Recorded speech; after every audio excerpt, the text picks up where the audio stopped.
Mumbai airport પર હેન્ડીમેનનું કામ કરવા પડાપડી નાસભાગ સર્જાઈ દેશમાં બેરોજગારીની સ્થિતિનો વધુ એક પુરાવો જોવા મળ્યો છે।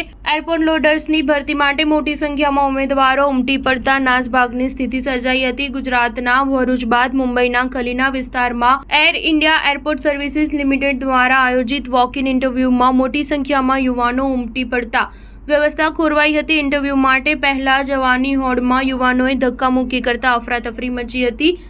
એરપોર્ટ લોડર્સ અર્થાત હેન્ડીમેન એરપોર્ટ પર જાળવણી અને સમારકામનું કામ કરે છે, જેના ફોર્મ કાઉન્ટર પર જ ફોર્મ લેવા પડાપડી થઈ હતી। અરજદારો કલાકો સુધી ફૂડ અને પાણી વિના પોતાનો વારો આવે તેની રાહ જોઈ રહ્યા હતા। એરપોર્ટ લોડર્સ પર 600 પદ માટે 25,000થી પણ વધુ અરજી થઈ હતી। આ પદનું પગાર ધોરણે 20,000થી 25,000 હતું, જો કે ઓવરટાઈમ અલાઉન્સ સાથે 30,000 પ્રતિ માસ છે। શૈક્ષણિક લાયકાત સામાન્ય હતી, બસ ઉમેદવાર શારીરિક રીતે સક્ષમ હોવો જરૂરી હતો। બુલઢાણા જિલ્લાનો પ્રથમેશ્વર હેન્ડીમેનના ઇન્ટરવ્યૂ માટે 400 કિલોમીટર દૂરથી આવ્યો હતો, જેને ₹22,500નો પગાર ઓફર કરવામાં આવ્યો હતો।